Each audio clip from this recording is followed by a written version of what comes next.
vamos a revisar temas importantes, ¿correcto? Vamos a revisar el tema de pancreatitis aguda, un tema muy preguntado, ¿correcto? En el capítulo de gastroenterología vamos a revisar también el tema de úlcera péptica, ¿ya? Y ya luego temas intermedios como hemorragia digestiva alta y ya temas menores, ¿no? Como hemorragia digestiva baja, ¿no? O el tema de pancreatitis crónica, ¿ya? Entonces siempre viendo la importancia, ¿no? Muy bien, entonces acá el tema cardinal es pancreatitis aguda, definitivamente, siempre cae una pregunta. Comenzamos. En pancreatitis aguda hay que recordarnos la etiología, doctores, ¿ya? Porque preguntan, ¿cuál es la causa más frecuente? Respuesta, colelitiasis, la patología biliar, la litiasis vesicular, ¿no? Recuerden los cálculos, esos calculitos menos de 5 milímetros, pasan el cístico, pasan el colédoco y se enclavan en la parte final del colédoco. Esa obstrucción es la que finalmente se complica con una pancreatitis, con una inflamación aguda del páncreas. Esa es la patología o la causa más frecuente de pancreatitis aguda, sobre todo en mujeres. La segunda causa más frecuente es la ingestión crónica de alcohol, ¿no? Si uno ingiere cantidades excesivas y crónicas de alcohol, una de sus tantas complicaciones del alcohol es la pancreatitis aguda, ¿no? Por una toxicidad directa, por una lesión directa del páncreas. Muy bien. Luego, después de esas causas importantes, patología biliar, alcohol, están los problemas metabólicos. Y acá quiero resaltar a la hipertrigliceridemia. Los triglicéridos, cuando están más de 1000 miligramos por decilitros, más de 1000, pueden producir pancreatitis aguda, doctores. Entonces tengan mucho cuidado con ese factor, ¿ya? Luego están los fármacos, ya acá también les pueden preguntar qué fármacos están asociados con alto riesgo de pancreatitis aguda. Diuréticos, tiazida furosemida. Antibióticos, sulfas tetraciclinas. Quimioterapia, azatropina. Antivirales del VIH, ¿no? Didanosina. Anticonvulsivantes, valproato. Entonces ahí tienen para repasar diuréticos, tiazida furosemida, tienen sus antibióticos, sulfas tetraciclinas, tienen su azatropina, tienen su didanosina, tienen su valproato. Ya son los fármacos que están más asociados, hay una lista enorme, pero son los más asociados a pancreatitis. Luego tenemos traumatismo directo, ¿no? El trauma abdominal directo puede causar pancreatitis, en este caso aguda. Y acá quiero mencionar a un procedimiento diagnóstico terapéutico que puede producir pancreatitis, que es la famosa CEPRE, ¿no? La colangiografía pancreato retrógrada endoscópica. La CEPRE puede producir pancreatitis aguda. Es una de sus complicaciones importantes, porque está asociado a trauma, ¿no? A trauma de forma iatrogénica. Entonces, ojo que post-CEPRE puede haber pancreatitis, ¿ya? Y luego también tenemos las infecciones, ¿ya? Y acá quiero destacar en niños la parotiditis, la famosa fiebre urleana, ¿no? Un niñito con papera que viene con intenso dolor abdominal, debemos descartar pancreatitis aguda, ¿ya? Otra de sus complicaciones es la meningoencefalitis, ¿no? Por eso siempre les digo, papera, viene con dolor de cabeza, cefalea intensa, fiebre, meningoencefalitis. Papera, viene con dolor abdominal intenso, pancreatitis aguda, ¿ya? Los parásitos también, ¿no? Ascaris lumbricoides, eschistosoma, ¿no? También por el mismo mecanismo de obstrucción pueden producir pancreatitis, ¿ya? Las parasitosis. Muy bien, y se dice, doctores, que un 25 a 30% pues es idiopático, no se descubre la causa en un 25 a 30%, ¿ya? Muy bien, entonces recordar esos detalles. Rápido en la patogenia, ¿ya? En la patogenia tenemos pues que la causa más frecuente es obstrucción del conducto, ¿no? En este caso de la parte final del colédoco, que va a generar obstrucción también del conducto pancreático. o una lesión directa de los acinos pancreáticos, que es la parte exocrina del páncreas, o defectos en el transporte intracelular, ¿no? En los acinos. Entonces, estamos viendo de mayor a menor frecuencia la causa en sí de lo que va a producir la pancreatitis, ¿no? Entonces, en obstrucción del conducto, a la cabeza tenemos la colelitiasis, en lesión directa del páncreas tenemos el alcohol, el acetaldehído, que es el metabolito tóxico, lesiona directamente el páncreas, los fármacos que hemos mencionado, el traumatismo, los virus, generan toxicidad directa, generan un efecto citopático directo, ¿no? Y los defectos del transporte intracelular también es producido por el alcohol, causas genéticas también, etc. Bueno, la obstrucción del conducto por la patología biliar lo que genera es edema intersticial.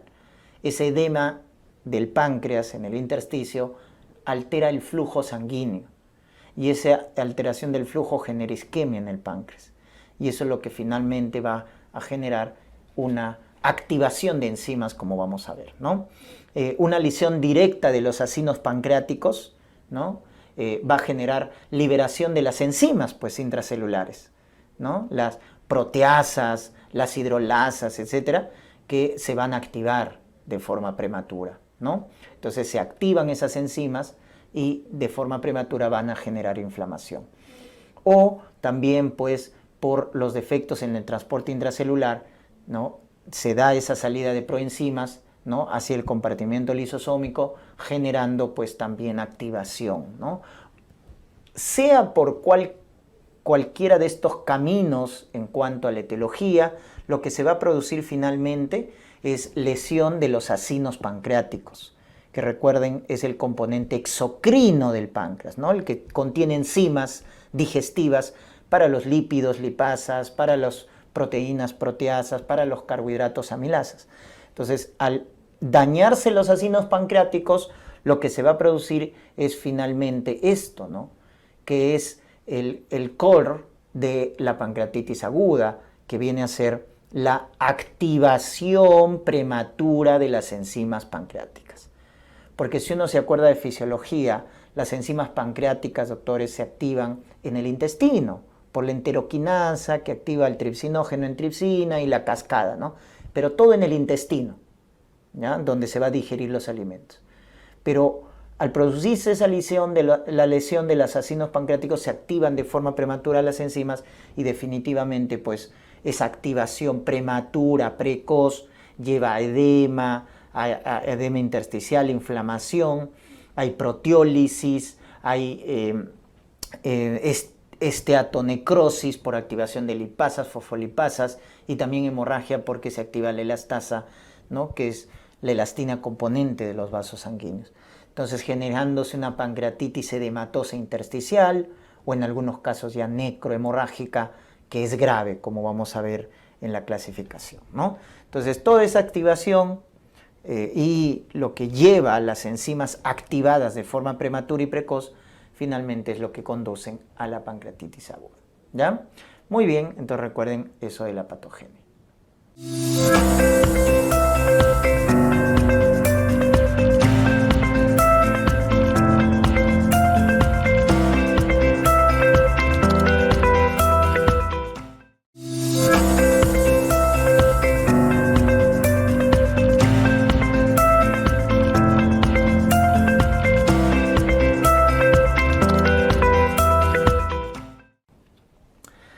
Vamos con el diagnóstico. Recordemos que la pancreatitis aguda es un paciente que va a venir con un dolor abdominal intenso, brusco, en epigastrio, en abdomen superior, ¿ya? Entonces, cualquier paciente que venga a emergencia con un abdomen agudo, intenso, severo, brusco, en epigastrio, en abdomen superior, debemos descartar pancreatitis. Recuerden que es la causa más frecuente de abdomen agudo médico. Si hacemos una analogía con cirugía, apendicitis aguda es la causa de abdomen quirúrgico más frecuente, el abdomen médico en los sistemas de emergencia, la pancreatitis aguda, ¿no? Entonces, esto va acompañado de un hilio paralítico porque hay náuseas, vómitos, también de una falla hemodinámica, ¿no? Porque recuerden que la pancreatitis genera falla multiorgánica, genera, ¿no?, un síndrome de respuesta inflamatoria sistémica. Entonces, cualquier abdomen agudo que empiece a complicarse con fallas de órgano, piensen en pancreatitis aguda. O un abdomen agudo que se acompaña de ilio paralítico, náuseas, vómitos, ruidos hidroaéreos ausentes. Entonces, la semiología es muy importante. Cuando te presentan un caso clínico, es importante que veas cómo es el dolor, ¿no? Porque el abdomen agudo es diferentes causas. Entonces te dicen un dolor en epigastrio, en abdomen superior intenso, pero te dicen la palabrita, ¿no? Se irradia al dorso, se irradia a la espalda, en cinturón, en faja, en banda, como quieran expresártelo. Entonces, ese dolor que se va hacia atrás, doctores, en cinturón, en faja, en banda, semiológicamente te está diciendo que el órgano afectado está en el retroperitoneo. ¿Y quién está en el retroperitoneo por anatomía? El páncreas, el páncreas. Entonces es típico, ¿no? Y te van a poner su antecedente, pues, de cálculos en la vesícula biliar, su antecedente de consumo de alcohol, etcétera, ¿no? Con un cuadro así descrito de dolor, con esos datos semiológicos, te deben hacer sospechar, ¿no? Muy bien. Entonces, recordar que el paciente también puede hacer disnea, taquipnea, hipotensión por la falla multiorgánica. Cuando se va complicando, aparecen unos datos de pancreatitis necrohemorrágica, ¿no?, que nos indica gravedad. El signo de Cullen, que es una equimosis periumbilical, o el signo de Gray-Turner, que es una equimosis en flancos. Cullen periumbilical, ¿correcto? Como lo estamos viendo ahí en la imagen, ¿no? Periumbilical. Y Gray-Turner, equimosis en flancos. Eso nos indica una pancreatitis necrohemorrágica grave, pues grave, ¿no? No es típico solo de la pancreatitis, o sea, lo que nos indica estos signos es que hay sangre en la cavidad peritoneal. Y eso puede ser por una pancreatitis necrohemorrágica, un trauma directo, o en una mujer con ectópico roto, también pueden haber estos signos, ¿ya? Muy bien. Y por el ilio paralítico, los ruidos hidroaéreos ausentes, ¿no? Entonces, ese es el contexto clínico. Tu abdomen agudo, severo, en epigastrio, que se ve en faja, en cinturón, con su ilio paralítico, con su falla multiorgánica, con su signo de Cullen, Gray-Turner y su antecedente patología biliar o consumo de alcohol. Ese es tu contexto. Entonces, clínicamente ya sospechas una pancreatitis. Y dices, doctor, ¿cómo confirmo mi diagnóstico clínico? Lo confirmas con las enzimas. Las enzimas más utilizadas son la amilasa y la lipasa, pero tienes que diferenciarla. La amilasa y la lipasa son positivas para pancreatitis cuando están elevadas más de 3 veces su valor normal, ¿correcto? Y ojo, no se relacionan con la gravedad, es decir, no dan pronóstico. Muchos se equivocan ahí. Amilasa y lipasa, doctores, solo dan diagnóstico, más no pronóstico. Ahora, hay que recordar que la amilasa tiene buena sensibilidad, pero baja especificidad, ¿ya? Y la cinética nos dice que se eleva a las 8 o 10 horas y luego cae a los 3 a 5 días. Esa es la cinética.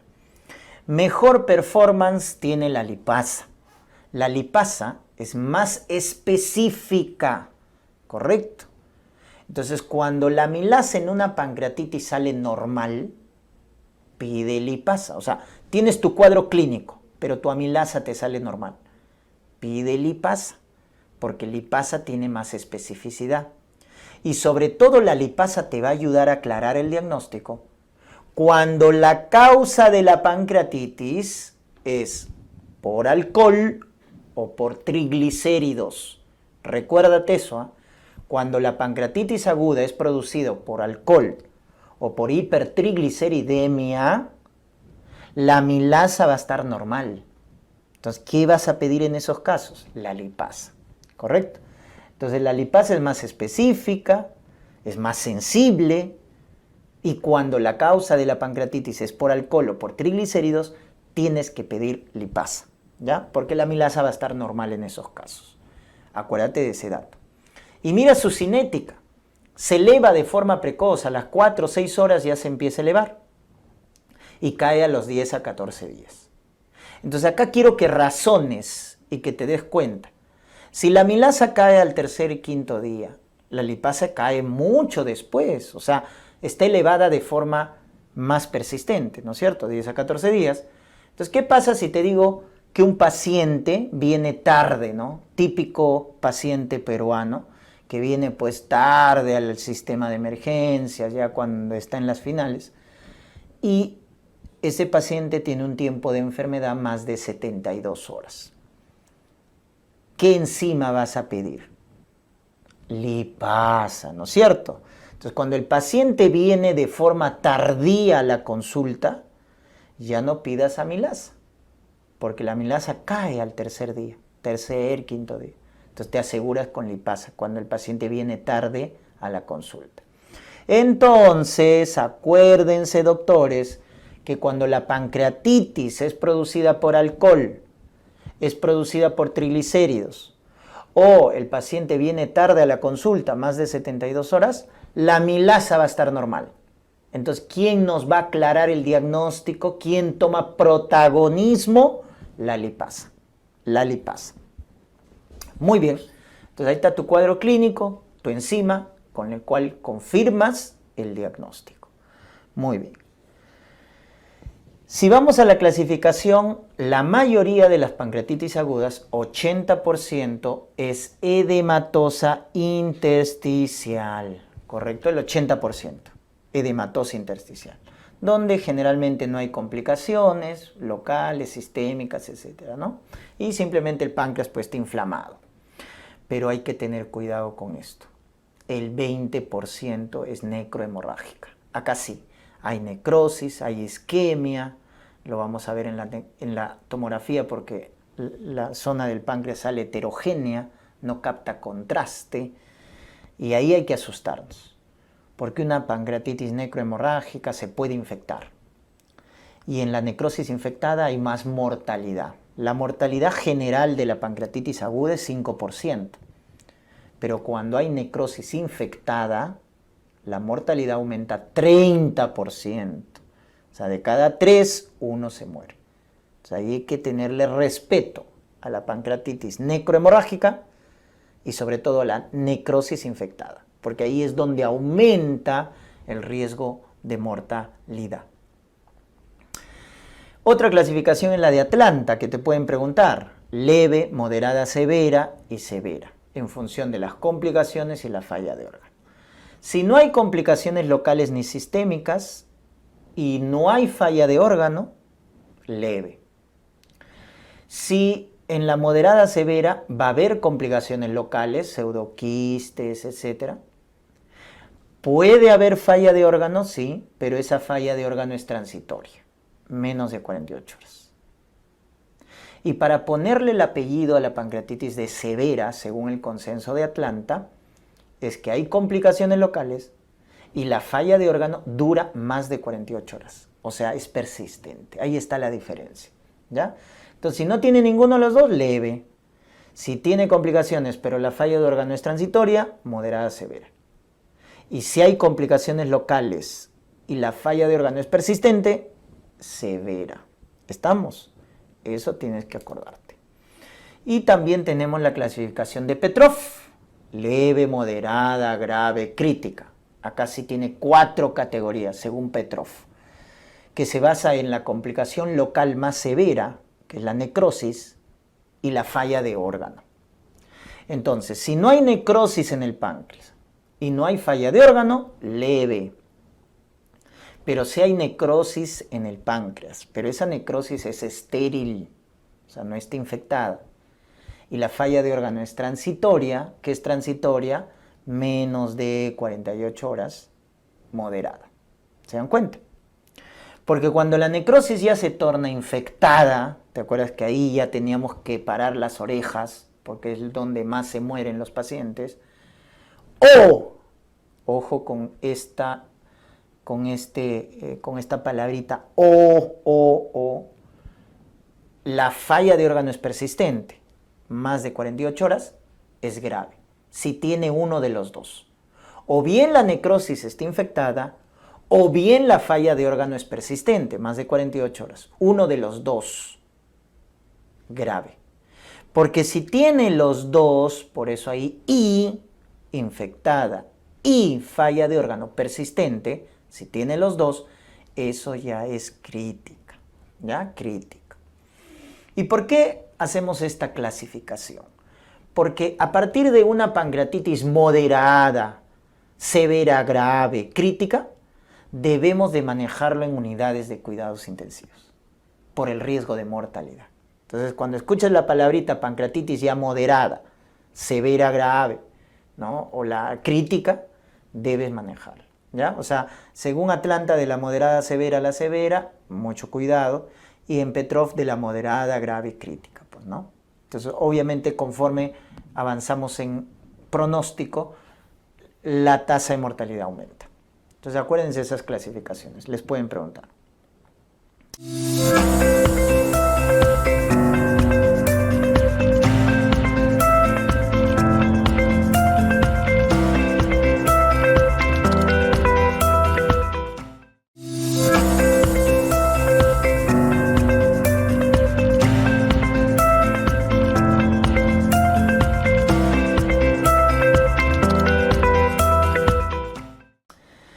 Vamos con el pronóstico, doctores. Muy importante el pronóstico, ¿ya? Vamos a comenzar con el score de Ranson, que evalúa el pronóstico en pancreatitis aguda. Tenemos 11 criterios, 5 son a la admisión y 6 es a las 48 horas. A la admisión, doctores, o sea, al ingreso del paciente, se evalúan 5. Doctor, ¿cómo me acuerdo de esos 5? Ya está, te voy a dar la mnemotecnia.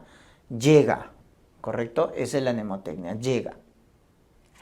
Leucocitos, más de 16.000, LDH, más de 350, la edad, más de 55 años, glucosa, más de 200, AST, o sea, transaminasa, TGO, más de 250. Entonces, miren que esos parámetros, si están alterados, basta que uno de esos 5 esté alterado para darle un punto, ¿no? O sea, si leucocita está más de 16.000, un punto. LDH aumentado, otro punto. Edad aumentado, cada uno marca un punto según su alteración. O sea, el máximo puntaje que puede sacar al ingreso es 5 puntos, ¿ya? O ninguno puede estar presente, ¿no? 0 puntos. Entonces tú vas sumando, ¿no? Cada alteración es un punto. Y a las 48 horas se evalúan todos los demás. Entonces acuérdate de los 5 al ingreso y todos los demás son a las 40. Hematocrito que baja, urea que aumenta, calcio que baja. Ojo, la hipocalcemia es mal pronóstico en pancreatitis. Hipocalcemia, que el calcio baje, ¿ya? La presión arterial de oxígeno, o sea, una hipoxemia, una hipoxia, el déficit de bases, el déficit líquido. Ahí están los 6 parámetros. Hematocrito, urea, calcio, presión arterial de oxígeno, déficit de bases, déficit de fluidos. 6 parámetros. Igual, basta que uno esté alterado, le doy un punto, ¿ya? Entonces, cuando yo saco el puntaje total, tengo que sumar. Sumo. ¿Cuánto puntaje tiene al ingreso? ¿Y cuánto puntaje tiene a las 48? Sumo ambos. Y si ese puntaje me sale más de 3, es una pancreatitis severa, grave, potencialmente grave. Entonces, esto es mal pronóstico. Ranson, más de 3 puntos. ¿Cuál es el inconveniente de Ranson? Que tienes que esperar a las 48 horas para sacar el puntaje total y ver si eso no severa. Entonces esa es la limitante, ¿no? Que esperas 48 horas porque tienes que evaluar al ingreso y a las 48 horas. Y el puntaje de cada uno, sumarlo. Estamos. Entonces ahí tienes que darte cuenta, ¿no? La desventaja. Pero te suelen preguntar, ¿ah? BISAP viene de la mnemotecnia, B de boom ureico, o sea, urea, y de alteración mental, o sea, de la palabra en inglés, CIRS, edad, ¿no? Más de 60 años y efusión pleural, ¿ya? Generalmente la pancreatitis aguda genera un derrame pleural en el lado izquierdo. Entonces ahí está, basta que tenga entonces una alteración, le damos un punto, y cuando decimos que es mal pronóstico, cuando el BISAP es más de 2 puntos, o sea, basta que tenga 2 o más alteraciones, ¿no? Más de 2 alteraciones de estos 5 parámetros para decir que la pancreatitis es grave. Muy bien, luego tenemos el de la falla de órgano ¿Cómo se llama el score que evalúa la falla de órgano? Marshall en pancreatitis. A la cabeza, la falla respiratoria. Entonces se evalúa con PAFI. Luego la falla renal, creatinina. Luego la falla hemodinámica, presión arterial sistólica. Ahí están los 3 parámetros que evalúan la falla de órgano en pancreatitis. Y se da un puntaje de acuerdo a las alteraciones que encontremos. Y si sale más de 2 puntos, nos indica una pancreatitis grave porque hay falla de órgano. Y así podemos sacar más parámetros, ya de forma aislada. Está la obesidad, ojo, un índice de masa más de 30 es mal pronóstico. Un PCR elevado es mal pronóstico en pancreatitis. Y acá, ojo con este dato. El marcador bioquímico ideal para evaluar pronóstico en pancreatitis es el PCR. Marcador bioquímico ideal. ¿Por qué ideal? Porque es no invasivo, disponible, barato, con buena rentabilidad en el pronóstico. Entonces, lo tenemos a la mano, es barato y nos evalúa el pronóstico. Por eso es el marcador bioquímico ideal, ¿ya? PCR, acuérdense. Porque hay otros específicos, más específicos, pero no son disponibles. ¿Quién mide interleuquina 6? ¿No? A las justas, procalcitonina, ¿no? Pero bueno, ya. Entonces, interleuquina 6, procalcitonina también evalúan pronóstico en pancreatitis cuando se elevan. Ya recuerden, interleuquina 6 es una citoquina que se eleva cuando hay un síndrome de respuesta inflamatoria sistémica, ¿no? Entonces, la elevación de esos marcadores bioquímicos nos indican que la pancreatitis es grave, pero son poco disponibles, ¿no? Por eso el ideal es PCR. Otro score que se evalúa en las unidades de cuidados intensivos es Apache. Un Apache más de 8, acuérdense, Apache más de 8 ya nos indica que es una pancreatitis potencialmente grave. Entonces miren, ahí está la forma como podemos evaluar y catalogar a una pancreatitis como potencialmente grave. Entonces cuando tengamos estos factores que nos dicen que la pancreatitis va a ser grave, entonces debemos evaluar con un estudio de imagen a las 72 horas. ¿Qué le pido a las 72 horas en una pancreatitis potencialmente grave? Una tomografía, para calcular el índice de severidad tomográfica. Ese índice de severidad tomográfica, doctores, ¿ya? Va a evaluar 2 cosas, ¿ya? Va a evaluar el edema, las colecciones con el score de Baltasar, y va a evaluar la necrosis con la sustancia de contraste. Por eso la tomografía en pancreatitis, para evaluar pronóstico, se pide a las 72 horas. Sin contraste, para evaluar Baltasar, colecciones, edema, y con contraste para evaluar necrosis. ¿Me dejo entender? Muy bien, entonces Baltasar tiene 5 grados, como el abecedario. A, 0 puntos, ¿ah? Porque es un páncreas normal. ¿Cómo, doctor? Es que en la tomografía no se ve la inflamación, es microscópica. Entonces, páncreas normal, pero tiene la clínica, las enzimas, Baltasar A, páncreas normal. Por eso 0 puntos. Baltasar B, ya ahí sí, edema de páncreas. Ahí estás viendo la imagen, está inflamadito tu páncreas. Baltasar B, 1 punto. Baltasar C, inflamación de la grasa peripancreática, así, grasa peripancreática, Baltasar C, le doy 2 puntos. Y ya los más graves, que es el D, porque te va a decir que hay una colección de líquido. Cuando ya te dicen colección de líquido, eso es Baltasar D, que le doy 3 puntos. Y el más grave de todos es el Baltasar E, que nos dice, hay 2 o más colecciones de líquidos o una de gas, una de aire. Basta que haya aire en la tomografía para decir que es grave, porque nos traduce infección, doctores. Aire en tomografía en el páncreas nos traduce infección en la pancreatitis aguda. Por eso, 2 o más colecciones de líquido o una de gas de frente, ¿no? Burbujas de aire, veo ahí. 4 puntos. Ya está. Eso acuérdate. Entonces, páncreas normal, edema de páncreas, grasa peripancreática, una colección de líquido, 2 o más colecciones de líquido, una de gas. Ya está. Y te sale el puntaje, ¿no? Según el Baltasar, si es A la E. A eso le vas a sumar el porcentaje de necrosis. Si la necrosis es menos del 30% del páncreas, 2 puntos.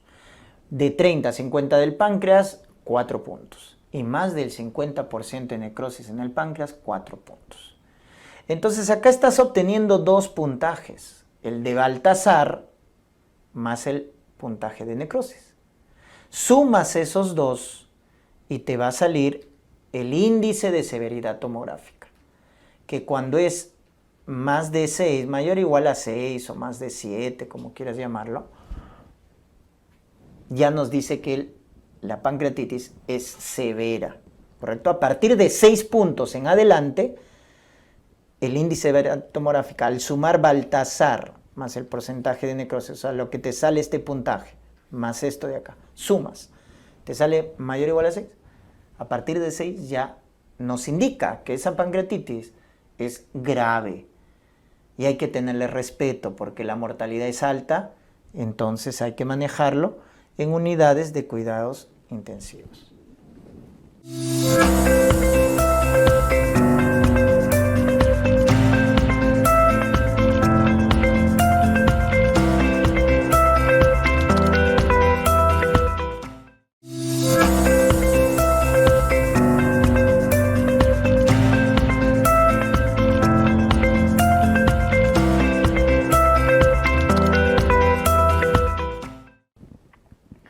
Muy bien.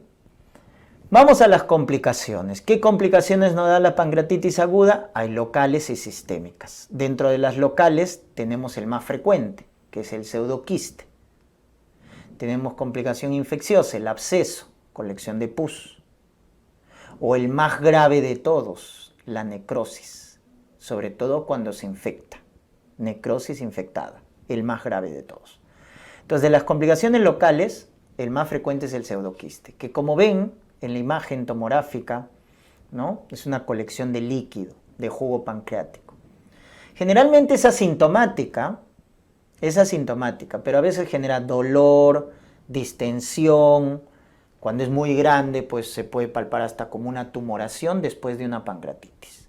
O sea, cuando te dicen paciente que le dio pancreatitis aguda y después de 4 semanas, porque es una complicación tardía, o sea, aparece a las 4 semanas después de la pancreatitis aguda, su tumoración, su distensión, sospechar en pseudoquiste, ¿ya? Aparece pasada las 4 semanas. Y como ven en la imagen, es una colección homogénea, porque es líquido, colección homogénea, con su pared necrótica, fibrosa, por eso es un pseudoquiste, porque no tiene epitelio, ¿ya? Entonces hay que sospechar de un pseudoquiste pancreático, ¿no? Muy bien, se puede complicar con infección, con rotura o hemorragia. Y cuando se complica hay que operar, hay que drenar el pseudoquiste. Si no se complica, mira y espera. Mira y espera. Entonces si te dicen pseudoquiste no complicado, mira y espera. Se va a reabsorber. Pero si te dicen pseudoquiste complicado, se ha infectado, se ha roto, sangra, hay que drenarlo, hay que operar el pseudoquiste. Entonces ahí deriva la pregunta, ¿no? ¿Cuándo operamos un pseudoquiste? Cuando se complica. O la regla de los 6, doctores. Mide más de 6 centímetros y tiene más de 6 semanas, mejor hay que drenarlo. Mide más de 6 centímetros, tiene más de 6 semanas, mejor hay que drenarlo. ¿Estamos? Muy bien. El absceso es una complicación infecciosa. Entonces te va a dar fiebre, dolor abdominal a la 3ª, 4ª semana. Fiebre, dolor abdominal. Y como colección de pus, te van a decir colección homogénea, porque hay líquido, pero más aire. ¿Qué es aire en la tomografía? Infección en la pancreatitis. Pues te dicen líquido más aire. Absceso. Absceso. ¿Ya? Con su leucocitosis, desviación izquierda, etc. Así te lo van a describir. Muy bien. En la necrosis, lo que hay que recordar es que acá hay una isquemia del parénquima pancreático. Y la tomografía te lo va a revelar como una zona heterogénea del páncreas, ya no una colección, porque acá no hay líquido, sino es una zona de isquemia heterogénea del páncreas que no capta contraste. Entonces esa zona heterogénea que no capta contraste nos orienta a una necrosis. Lo que hay que preguntarnos es si la necrosis está estéril o infectada, porque eso determina el pronóstico y también el tratamiento de la necrosis, ¿correcto? Entonces, ¿está estéril o está infectada? Para eso tienes que evaluar varios parámetros, para decir que está infectada, ¿no? Para poner el apellido de necrosis infectada, puedes tener criterio clínico, fiebre o mala evolución en el paciente, una evolución desfavorable, ¿no? Segundo criterio, tomográfico, aire en la tomografía. O el más importante, el más específico, que es al hacer punción aspiración con aguja fina, el cultivo sale positivo. Entonces, para decir que la necrosis está infectada, tienes el criterio clínico más el tomográfico. Fiebre, evolución desfavorable y aire en la tomografía. Ya está, tu necrosis está infectada. O el más específico, que es el microbiológico. ¡Paf! Punción aspiración con aguja fina y el cultivo no sale positivo. Y hay que tenerle respeto, porque ya les había comentado, una necrosis infectada es la complicación local más grave de la pancreatitis aguda porque se asocia con un 30% de mortalidad, doctores, 30% de mortalidad. Tenemos las complicaciones sistémicas, a la cabeza la falla respiratoria, la insuficiencia respiratoria, ¿no? Cae la presión de oxígeno, cae el PAFI, etc. Entonces la complicación o la falla respiratoria es la complicación sistémica más frecuente de la pancreatitis aguda. La falla hemodinámica, hipotensión, luego la falla renal con creatinina elevada, etc. ¿Ya? Entonces recuerden nuevamente que la pancreatitis aguda, al generar un síndrome de respuesta inflamatoria sistémica, puede producir rápidamente una falla multiorgánica. Muy bien. Y el tratamiento, doctores. El tratamiento inicial es médico, ¿ya? Entonces, al ingreso y en las primeras horas del paciente, lo que rápidamente hay que hacer es NPO, ¿no es cierto? Dieta absoluta, nada por vía oral, y hay que hacer una fluidoterapia enérgica.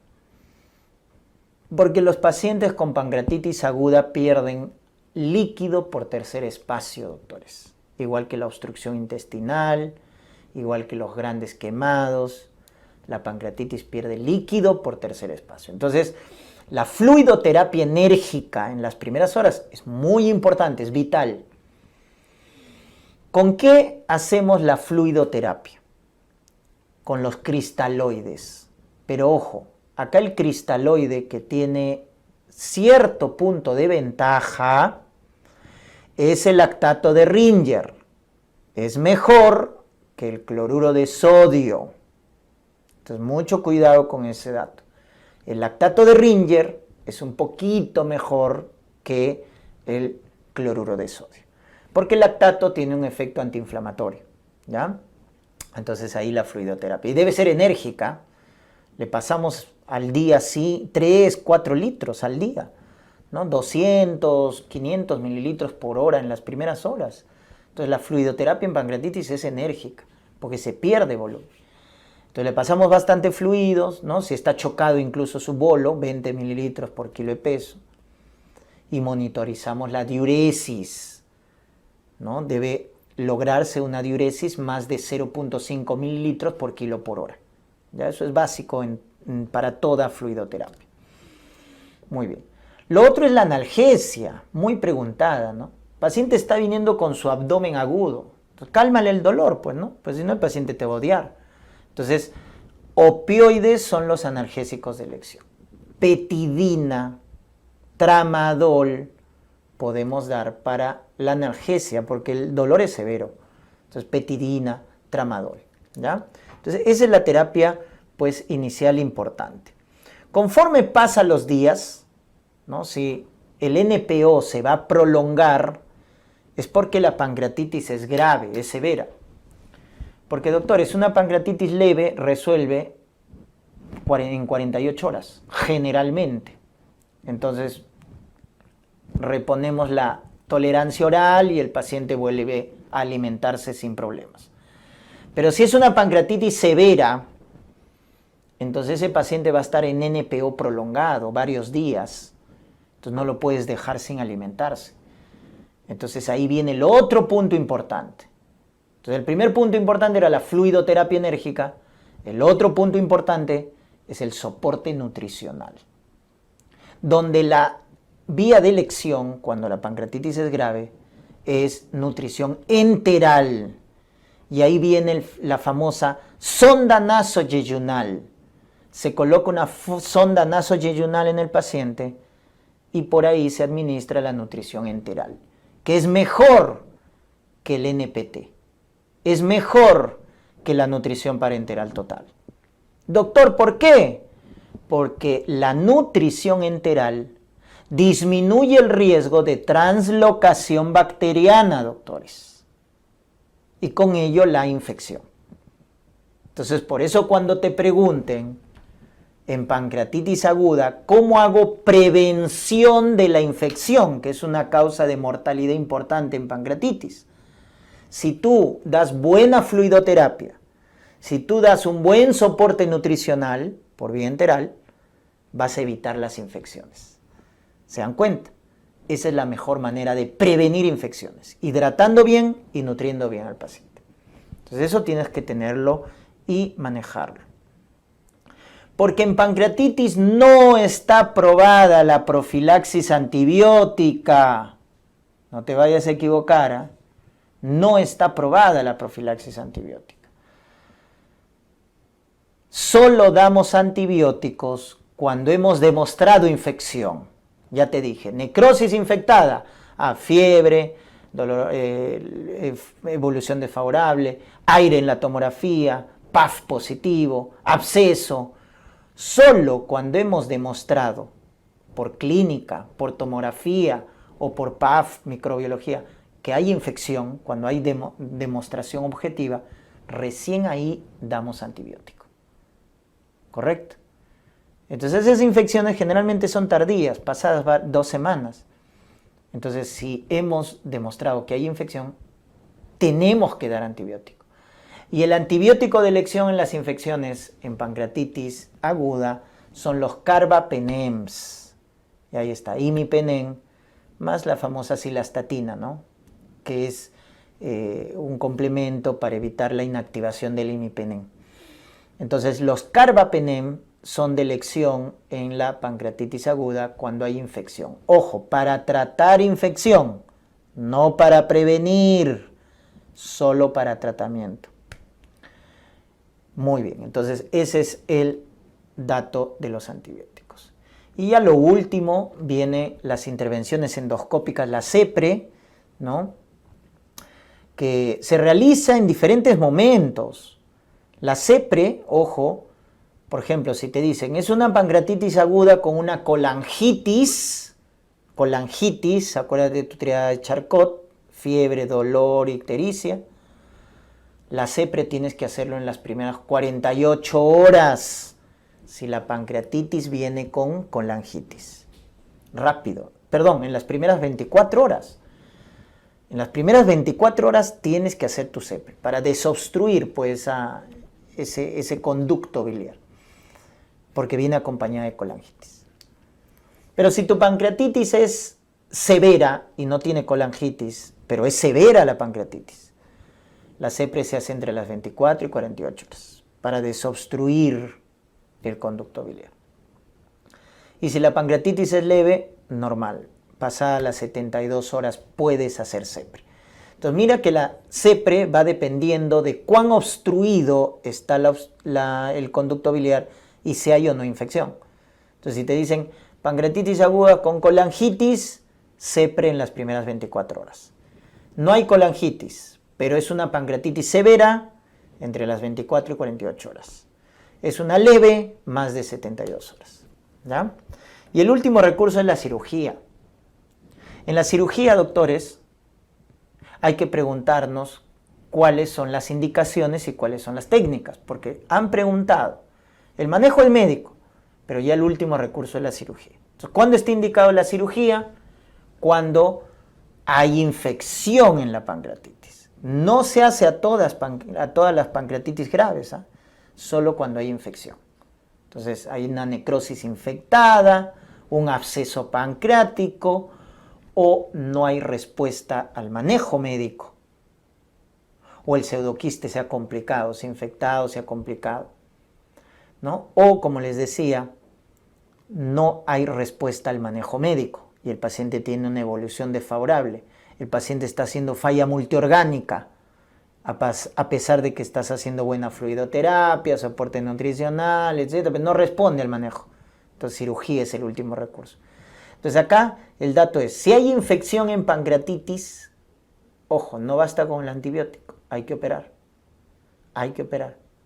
O cuando hay falla de órgano persistente, que no responde al manejo médico. ¿Y cuáles son las técnicas? Ahí está el famoso step up. O sea, las técnicas mínimamente invasivas hasta la más invasiva. Entonces, eso es lo que se recomienda, ¿no? Por ejemplo, lo menos invasivo, drenaje, pues. Drenaje. Ese drenaje puede ser de forma percutánea o transgástrica.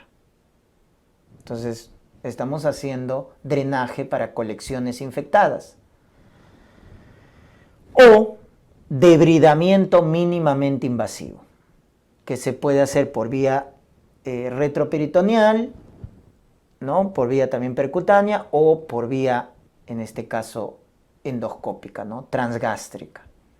Entonces se hace debridamiento, es sacar la necrosis infectada, pero es mínimamente invasivo, ¿ya? O lo último ya, que es la laparotomía, que casi ya no se hace, ¿no? Pero es el último recurso. ¿Y por qué?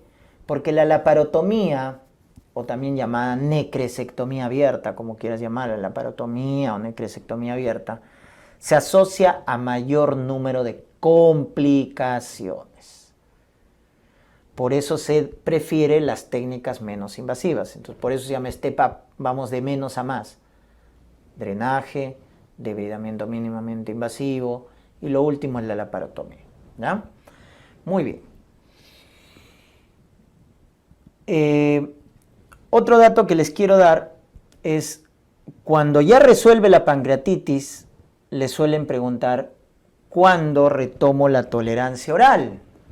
Entonces, doctores, la tolerancia oral en un paciente con pancreatitis se retoma cuando tienes criterios clínicos. Uno, que el paciente tenga apetito, que tenga ruidos hidroaéreos, que ya no tenga dolor asintomático. Entonces, si el paciente con pancreatitis tiene eso, ¿no? Tiene hambre, te está pidiendo comida, tiene ruidos hidroaéreos, ya no hay dolor, dale tolerancia. Una dieta blanda, dieta líquida y vas progresando. Marcadores también como el PCR y la amilasa deberían estar normal. Deberían estar normal, ¿ya? Ojo que una causa de elevación de amilasa de forma persistente, o sea, ¿te acuerdas que la amilasa caía al tercer, quinto día, verdad? ¿Qué pasa si tienes 2, 4 semanas después de la pancreatitis, 4 semanas, y la amilasa sigue elevada? Una de las causas de persistencia en la elevación de la amilasa es el pseudoquiste pancreático. Mucho cuidado. Muy bien, entonces ahí están los criterios para iniciar o retomar la tolerancia oral en pancreatitis. Muy bien, y la mortalidad en pancreatitis aguda podemos clasificarla de dos maneras. De forma precoz o en la fase inicial, que es las 2 primeras semanas, donde la principal causa de muerte es la falla multiorgánica. Falla multiorgánica. En la fase precoz, en la etapa temprana, en las primeras 2 semanas. En cambio, en la etapa tardía, pasada 2 semanas, en la fase tardía, la principal causa de muerte es infección pancreática. Y de la cabeza, la necrosis infectada. Entonces ahí miren, la causa de muerte en pancreatitis aguda es diferente dependiendo del periodo, ¿no? Fase precoz, falla multiorgánica; fase tardía, infección pancreática.